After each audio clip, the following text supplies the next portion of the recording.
उत्तर प्रदेश में चुनाव को देखते हुए सियासत तेज हो गई है। एक तरफ जहां कांग्रेस यूपी में अपने पांव जमाने के लिए कोशा है, कांग्रेस अपने लीडरों और कारकुनों को हिदायत दे रही है जिसमें एसपी, बीजेपी और बीएसपी को बेनकाब किया गया है। कांग्रेस की इस बुकलेट में मायावती को दलित के बजाय दौलत की बेटी बताया गया है, जिससे भड़की बीएसपी सरबराह मायावती ने आज प्रेस कॉन्फ्रेंस करते हुए कांग्रेस पर जमकर निशाना साधा, तो वहीं कांग्रेस ने भी बीएसपी पर पलटवार किया है। 100 दिन में 700 कैंप और 2 लाख कार्यकर्ताओं को कांग्रेस पार्टी प्रशिक्षण दे रही है, विजय सेना बना रही है। और जो हमारा प्रशिक्षण शिविर है उसका नाम हम लोगों ने दिया है प्रशिक्षण से पराक्रम। जो अतीत कांग्रेस के विकास का था उसको हम अपने कार्यकर्ताओं को बता रहे हैं। कार्यकर्ता गांव-गांव जाएंगे और जो समाजवादी पार्टी, बहुजन समाज पार्टी और भारतीय जनता पार्टी का सच है, 32 सालों की सरकार के दौरान जिस तरह उत्तर प्रदेश में लूट खसोट, भ्रष्टाचार और जहां भय पूरा युक्त समाज को बनाने का काम किया, चाहे वो रोजगार के क्षेत्र में हो, कानून व्यवस्था के क्षेत्र में हो या विकास का मॉडल हो, उस पूरे मॉडल की वास्तविकता को बताने का काम कांग्रेस के कार्यकर्ताओं को प्रशिक्षित करने का काम कांग्रेस पार्टी कर रही है। चाहे सपा हो, बसपा हो, भाजपा हो, इसलिए वो आरोप प्रत्यारोप कांग्रेस पर। अब उनको बताना है कि आपने 32 सालों में उत्तर प्रदेश के लिए क्या किया।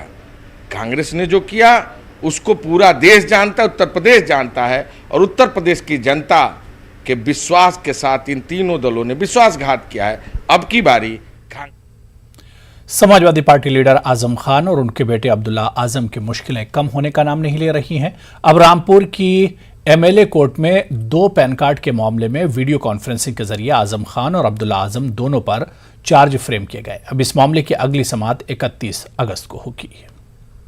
आज जो अब्दुल्ला आजम के 2 पैन कार्ड जो आजम खान ने अपने नगर विकास मंत्री रहते हुए बनवाए थे, उस मामले में आज तारीख थी और उसमें आज चार्ज फ्रेम हुआ है। वीडियो कॉन्फ्रेंसिंग के थ्रू दोनों से वहाँ पर जज साहब के सामने पेश होगा। दोनों पेश हुए हैं। कौन कौन? और आजम खान और अब्दुल्ला आजम खान दोनों के आज चार्ज फ्रेम हुए हैं और इसमें 31 तारीख, अगली तारीख 31 तारीख। तो अब क्या होगा, इसमें क्या कार्रवाई होगी? अब आगे देखिए 31 तारीख के बाद जो बयान होंगे और जो आगे की जो कार्रवाई है वो 31 तारीख को। तो चार्ज फ्रेम क्या होता है, क्या मतलब? चार्ज फ्रेम का मतलब होता है कि अब मुकदमा आज से शुरू हो गया। जो चार्ज हैं उनपे वो उनको जैसे मुलजिम को बताया जाता है कि आपके विरुद्ध ये आरोप हैं और ये कहकर ऑफिशियली चार्ज स्टार्ट होता है। केस जो होता है वो स्टार्ट होता है। खबर फिरोजाबाद से है, जहां वायरल फीवर और डेंगू के बढ़ते मामलात ने महकमे सेहत में खलबली मचा दी है। अब तक फिरोजाबाद में बुखार से 15 बच्चों की मौत हो गई है। हलाकतों की तादाद में इजाफे का खदशा जाहिर किया जा रहा है। लोग नगर निगम और महकमे सेहत पर लापरवाही का इल्जाम लगा रहे हैं। फिरोजाबाद के वार्ड नंबर 12 ऐलान नगर में बच्चों में पेट दर्द और बुखार की शिकायत के बाद अब डेंगू और वायरल फीवर कहर मचा रहा है। बच्चों में इसके अलामात जाहिर हो रही हैं। फिरोजाबाद नगर में जो मेरे संज्ञान में आया है वो करीब 15 मरीज बच्चों की मौत हो गई है, जिसके सब बुखार और पेट दर्द से पीड़ित थे ज़्यादातर, और 2-3 दिन के कम समय में ही तुरंत मृत्यु को प्राप्त हो गए। सबकी जांचें कराई जा रही हैं। लगा जल भराव की स्थिति है, उसको भी नगर निगम द्वारा देखा जा रहा है और कैंप लगा के मरीजों का उचित उपचार किया जा रहा है। इन मृत बच्चों की जो है जांच हुई है कोरोना की? नहीं, इन लोगों की कोरोना की जांच नहीं हो पाई है क्योंकि ये समय कम था, और जब तक इन लोगों की जो जांच आई है उसमें मलेरिया और डेंगू की जांच कराई गई है। उसमें 2-3 हमें स्लाइड टेस्ट में पॉजिटिव 3-4 मिले हैं केसेस। उन सबको हमने अभी भर्ती कराया है मेडिकल। सुबह से ही राउंड पे हैं। इनफैक्ट 4-5 दिन से जब से हमारे शहर में डेंगू वायरल फीवर का प्रकोप बढ़ा है, हम देख रहे हैं, और जहाँ जहाँ पे गंदगी है उसको साफ भी कराया जा रहा है। नगर निगम की एक्स्ट्रा टीम्स भी लगी हैं। एंटी लार्वे, फॉगिंग, पानी, जल भराव सारा निकलवाया जा रहा है। कुछ एरियाज़ में नालियाँ टूटी हुई हैं जिसकी वजह से खाली प्लॉट में नाली का पानी जा रहा है, बट हम सक्शन पंप्स के माध्यम से उस पानी को लगातार निकाल रहे हैं। समाजवादी पार्टी के कौमी सदर अखिलेश यादव की हिदायत पर चलाए जा रहे प्रोग्राम 100 गांव 100 किसान पंचायत को अलीगढ़ में साबिक ब्लॉक प्रमुख ठाकुर तेजवीर सिंह ने मुकम्मल कर लिया है। उन्होंने प्रेस कॉन्फ्रेंस में बताया कि किसान भारतीय जनता पार्टी की हुकूमत से सख्त नाराज हैं और मुस्तकबिल में कभी भारतीय जनता पार्टी को वोट न देने का वादा कर रहे हैं। गौरतलब है कि किसान मुखालिफ कानून के खिलाफ किसानों के एहतजाजी मुजाहरे को 9 माह का वक्त गुजर चुका है। ऐसे में अब समाजवादी पार्टी किसानों के दरमियान जाकर इनके मसाइल से वाकफियत हासिल कर रही है। दिल्ली में गाजीपुर बॉर्डर पर किसान संगठन के लोग जो लगातार 9 महीने से धरना दिए पड़े हैं, लेकिन उन बेचारों की कोई सुन नहीं रहा है। और जो किसान, इस सरकार ने किसानों के विरोध में जो किसान कानून बिल पारित किया है, वो किसानों के हित में नहीं है। किसान नेता चाहते हैं कि वो वापस होना चाहिए, लेकिन कोई उनकी सुनने वाला नहीं है। लगातार गर्मी, बरसात, जाड़ी निकल गई, वो वहाँ पड़े हुए हैं। देखिए, असली किसान है वो तो धरने पे पड़ा हुआ है। असली किसान है, जो किसान है वास्तव में वो धरने पे पड़ा है, वो आहत है। इससे हर गांव का किसान, गरीब, बेरोजगार सब परेशान है। रोजगार सारा खत्म हो गया, कहाँ जाए बेचारे, लौट लाट के आ गए। क्या लगता है आपको 22 में ये किसान आपके साथ आएंगे? 100% किसान सरकार के विरोध में जाएंगे। उत्तर प्रदेश में अब औकाफ की जायदाद को खुर्द बुर्द करने वालों के खिलाफ सख्त कार्रवाई होगी। ये कहना यूपी स्टेट अक़लीती कमीशन के रुकन ऋतुराज जैन का। मेरठ पहुंचे रियासती अक़लीती कमीशन के रुकन ऋतुराज ने सर्किट हाउस में मीडिया से बात करते हुए हुकूमत की जानिब से अक़लीती तबके के लिए चलाई जा रही फलाही स्कीमों का जिक्र किया। वज़ीर आज़म के सबका साथ सबका विकास फार्मूले का हवाला देते हुए ऋतुराज जैन ने फलाही स्कीमों के फायदे को मुस्तहिकीन तक पहुंचाने की कोशिशों का जिक्र किया। साथ ही वक्फ जायदादों को जमीन माफियाओं से बचाने के लिए इलाहाबाद से लेकर लखनऊ और मेरठ तक में की जा रही कार्रवाइयों का जिक्र किया। बन रही हैं वो सबके लिए समान बन रही हैं और किसी प्रकार से कहीं पर मैं नहीं समझता कि कोई पक्षपात की कोई कार्य है। अगर कहीं ऐसा हो तो सामने आएगा। मैं नहीं समझता कि कोई ऐसी कोई कारण कोई सामने आया है और सभी को साथ लेकर, वो तो मोदी जी कहते हैं कि पूरे हमारी जो 130 करोड़ की जनता है वो सब हमारा मुल्क है, हमारी मतदाता है। हम उनके विश्वास के साथ जो भी हमारी योजना बनती है, हमने देखा अगर 3 तलाक पे लिया तो उसके लिए भी पेंशन योजना हम बना रहे हैं। हम उनकी पुत्री की शादी के लिए भी हम योजना बना रहे हैं। हम उनकी विधवा के लिए भी योजना बना रहे हैं। उनके छात्रवृत्ति के लिए भी योजना बना रहे हैं। उनके मदरसों को भी हम आधुनिक जो आज आवश्यकता है उसके लिए भी हम उनको आधुनिक परिवेश में ले जाने का प्रयास कर रहे हैं।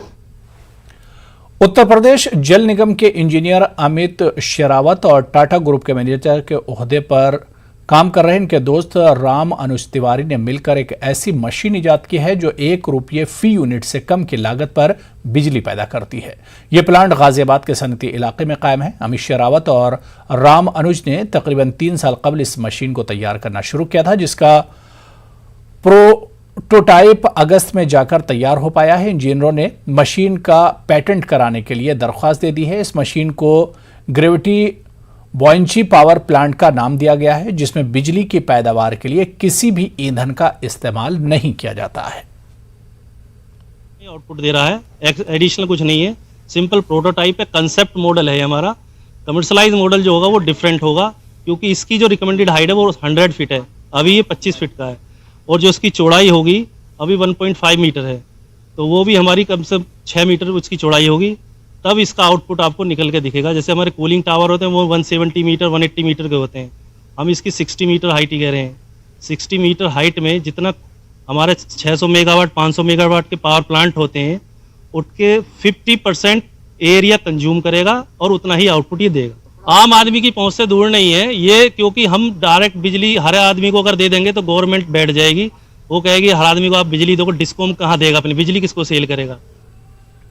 उत्तर प्रदेश विश्व हिंदू परिषद बजरंग दल के चीफ प्रिंस राज श्रीवास्तव ने आज कानपुर पुलिस कमिश्नर को मेमोरेंडम सौंपा। दरअसल प्रिंस श्रीवास्तव का 15 अगस्त को इलाके के मोनू श्रीवास्तव से तनाजा हुआ था, जिसमें शिकायत दर्ज कराने के बाद भी ठोस कार्रवाई नहीं हुई। कमिश्नर ने मामले की जांच एसपी से कराने का यकीन दिलाया। अगस्त को रात 10:30 बजे मेरे ऊपर बदमाशों ने, अपराधियों, लुटेरों ने गौरव शर्मा, रिक्कू यादव, राजेश दादा और क्या कहते हैं मोनू नेता और तमाम लोग, इसमें 15-20 लोग नेम्ड हैं, पुलिस को मैंने सब बता दिया है। वो सब के ऊपर हिस्ट्री शीट और लूट के तमाम दर्जनों मामले हैं। ये लोग सिंडिकेट बनाकर गिरोहबंद बदमाशी करते हैं। मेरी हत्या की साजिश बना रहे थे, जिसके साक्ष्य मेरे पास आ गए। मुझे इन लोगों से खतरा है, ये लोग मेरी हत्या करने का प्रयास कर रहे हैं, मेरी हत्या की साजिश बना रहे हैं, षड्यंत्र रच रहे हैं। और इसमें शहर का बहुत बड़ा बदमाश इन लोगों के गैंग का लीडर है, जिसका नाम मैंने कमिश्नर साहब को बता दिया है। इसमें गैंगस्टर की कार्रवाई हो। दिल में हौसला हो और कुछ करने का जज्बा हो तो जिस्मानी माजूरी भी इंसान की ताकत बन जाती है। ऐसे ही मिसाल पेश की है मेरठ के एक गांव से ताल्लुक रखने वाले माजूर क्रिकेट खिलाड़ी कासिम खान ने। इंडियन डिसेबल्ड क्रिकेट टीम में अपनी जगह बनाकर न सिर्फ अपने गांव का नाम रोशन किया है, बल्कि दूसरों के लिए एक मिसाल भी कायम की है। देखिए।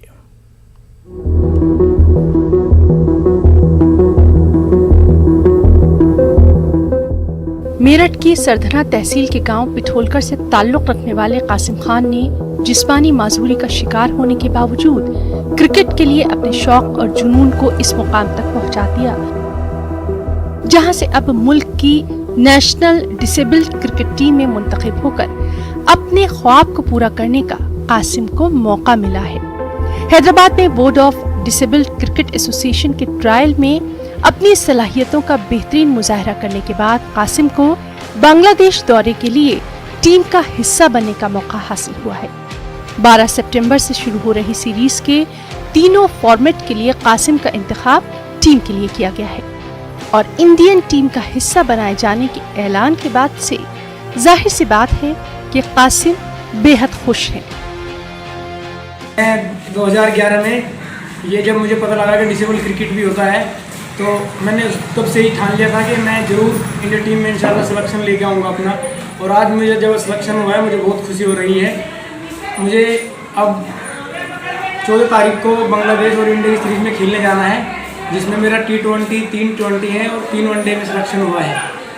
और मैं चाहता हूँ कि मैं अच्छे से अच्छा परफॉर्म करूँ। इसके लिए मैं 6 घंटे प्रैक्टिस कर रहा हूँ रेगुलर। जिस्मानी माजूरी के बावजूद कासिम ने अपनी सलाहियत की बुनियाद पर टीम में अपनी जगह तो बना ली, लेकिन आगे का सफर तय करने के लिए अब कासिम को मदद की बेहद जरूरत है।